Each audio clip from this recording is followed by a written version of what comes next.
Assalamualaikum warahmatullahi wabarakatuh. Alhamdulillah, anak-anak, pada pertemuan kedua pembelajaran Al-Quran Hadis ini kita akan bertemu untuk membicarakan beberapa hal terkait materi Al-Quran Hadis ya.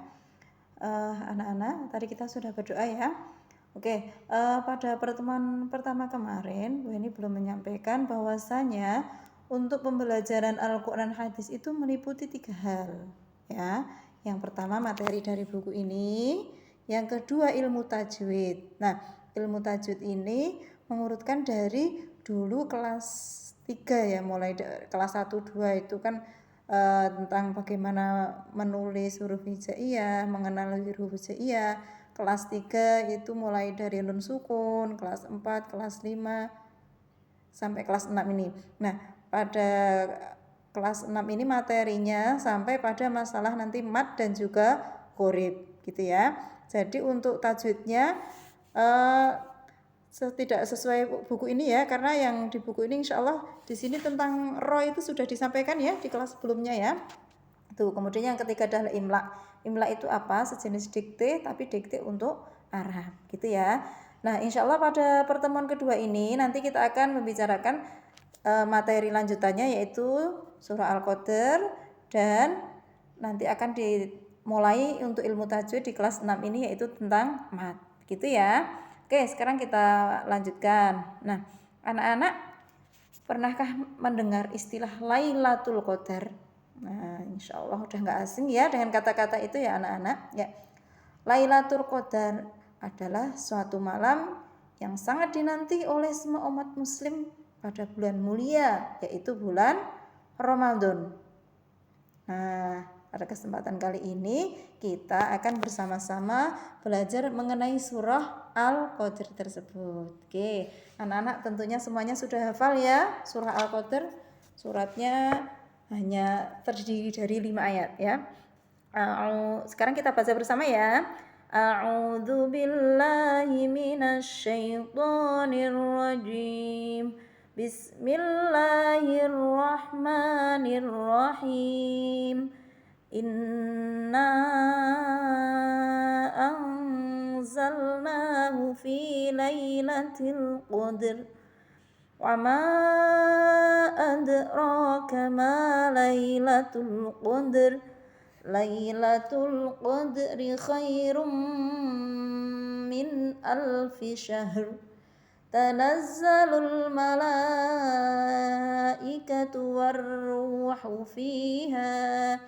warruhu fiha biizni rabbihim min kulli amr. Salamun hiya hatta matla'il fajr. Nah, itu tadi bunyi dari surah Al-Qadr. Oke, sekarang perhatikan di halaman 27 itu ada mufradatnya ya, kata-kata sulitnya. Sekarang coba kita baca bersama untuk artinya langsung ya. Artinya yang ayat pertama, inna anzalnahu fi lailatul qadr. Artinya sesungguhnya kami telah menurunkan Al-Qur'an pada malam kemuliaan ya. Wa ma adraka ma lailatul qadr. Dan tahukah kamu apakah malam kemuliaan itu? Lailatul qadri khairum min alfi syahr. Malam kemuliaan itu lebih baik daripada 1000 bulan ya. Tanazzalul malaikatu warruhu fiha biizni rabbihim min kulli amr. Pada malam itu turun para malaikat dan ruh, yaitu malaikat Jibril, dengan izin Tuhannya untuk mengatur semua urusan. Ayat terakhir, salamun hiya hatta matla'il fajr. Sejahteralah malam itu sampai terbit fajar. Ya, itu tadi lafal dan juga arti dari Al-Qadr. Ada berapa anak-anak ayatnya?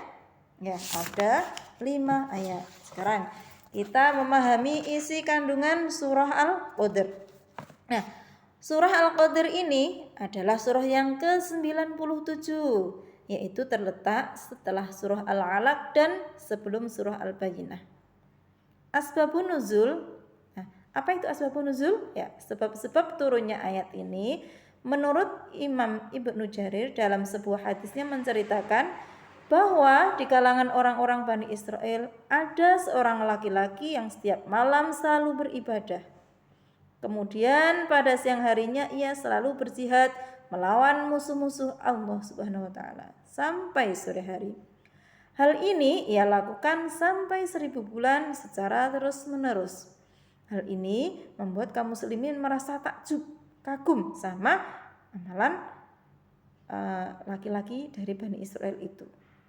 Kemudian Allah Subhanahu wa taala menurunkan surah Al-Qadr yang menegaskan bahwa beramal soleh pada malam Lailatul Qadar itu pahalanya jauh lebih baik dan besar daripada amalan yang dilakukan selama 1000 bulan oleh seorang laki dari Bani Israel tersebut.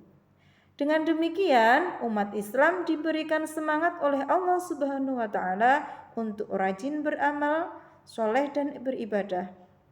Walaupun usia Nabi Muhammad SAW terhitung pendek ya jika dibandingkan dengan usia umat-umat terdahulu, akan tetapi ini tidak mengecilkan semangat ya. Walaupun Nabi Muhammad usianya 63 tahun ya, maka kita harus bersemangat untuk beribadah dan beramal soleh karena Allah Subhanahu wa taala telah memberikan kemuliaan pada malam Lailatul Qadar pada bulan suci Ramadan. Pada ayat 1 menjelaskan bahwa Allah Subhanahu wa taala telah menurunkan Al-Qur'an dari Lauhul Mahfuz ke langit dunia pada malam Lailatul Qadar sebagai petunjuk kepada umat manusia agar terhindar dari kesesatan ya. Selanjutnya ayat 2 dan 3 menjelaskan tentang kemuliaan Lailatul Qadar. Pada ayat kedua berisi pertanyaan Allah terhadap Nabi Muhammad SAW. Apa malam kemuliaan itu? Nabi Muhammad tidak mampu untuk menjelaskannya. Maka Allah pula lah yang menjelaskan pada ayat ketiga bahwasanya malam kemuliaan itu lebih baik daripada 1000 bulan. Nah, dari ayat di atas mengisyaratkan bahwasanya manusia diminta untuk beribadah dan beramal soleh pada malam Lailatul Qadar karena pahalanya begitu besar. Diibaratkan seperti beribadah 1000 bulan. Dengan demikian, apakah diperbolehkan manusia yang telah beribadah dan beramal soleh di malam Lailatul Qadar untuk meninggalkan ibadah di waktu lain? Tentu tidak boleh, karena manusia diwajibkan untuk tetap beribadah. Kemudian pada ayat keempat dan kelima masih melanjutkan tentang kemuliaan malam Lailatul Qadar. Ayat keempat, Allah mengutus para malaikat dan malaikat Jibril untuk turun ke bumi untuk mengatur segala urusan. Selanjutnya pada ayat kelima bahwa malaikat yang turun ke bumi mengucapkan salam, mendoakan untuk setiap manusia yang beribadah pada malam Lailatul Qadar sampai terbit fajar. Nah, itu tadi pembahasan tentang surah Al-Qadar. Oke, sekarang kita lanjutkan ya, sebagaimana tadi ini berjanji untuk melanjutkan dengan materi tajwid. Nah, yang pertama ini memang untuk kelas 6 kita akan membicarakan mengenai mat ya, di mana mat ini pembahasannya cukup panjang ya. Nah, mat atau bacaan panjang. Nah, mat atau bacaan panjang ini nanti dibagi menjadi 2 macam. Yaitu apa?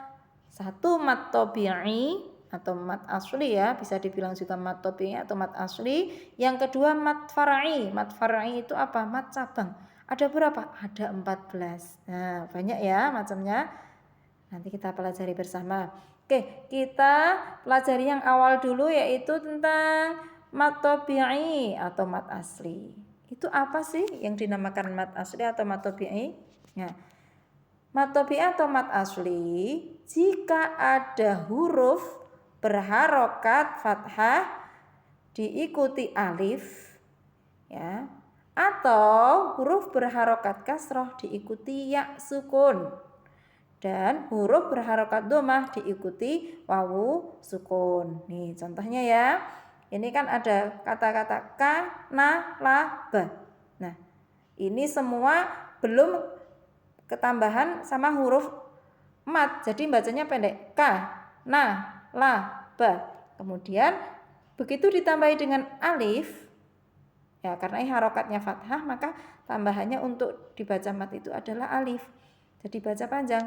Ka, na, la, ba. Ya. Kemudian yang ini contoh yang berharokat domah ya. Au, zu, ru. Karena masih belum ada ketambahan huruf mat, maka bacaannya masih pendek ya. Sekarang udah ketambahan huruf mat yaitu wawu sukun. Jadinya au, yu, zu, ru gitu ya. Kemudian contoh yang berikutnya yang berharokat kasroh diikuti ya sukun. Ya, ada kata ji, di, si, mi. Di sini belum ada tambahan huruf mat, jadi bacanya pendek. Ji, di, si, mi. Kemudian begitu ada tambahan yaitu ya sukun, huruf matnya ya sukun, maka dibaca jadi panjang. Satu alif atau dua harokat. Ji, di, si, mi. Nah, itu contoh-contohnya ya. Kalau misalnya di Al-Qadr ya, itu ada wama adraka ma lailatul qadr adra. Nah, itu matobi'i. Ma itu matobi'i. Ada juga kadang matobi'i itu ditandai dengan fathah panjang atau kasroh panjang, domah panjang. Ada juga yang mengistilahkan fathah berdiri, kasroh berdiri atau domah berdiri gitu ya. Intinya untuk matobi yang ini itu aslinya hurufnya satu ya, hurufnya huruf asli kemudian ketambahan sama huruf mat. Huruf mat itu apa saja? Alif, ya sukun atau wawu sukun. Alif itu jika hurufnya berharokat fathah. Jika hurufnya berharokat domah, maka huruf matnya adalah wawu sukun. Sementara jika hurufnya berharokat kasroh, maka huruf matnya adalah ya sukun. Paham ya anak-anak? Nanti kita lanjutkan dengan latihan. Yang belum paham nanti bisa langsung menanyakan ke Bu Heni. Itu dulu ya anak-anak. Terima kasih. Nanti kita lanjutkan dengan pendalaman materi dan juga latihan soal. Terima kasih. Assalamualaikum warahmatullahi wabarakatuh.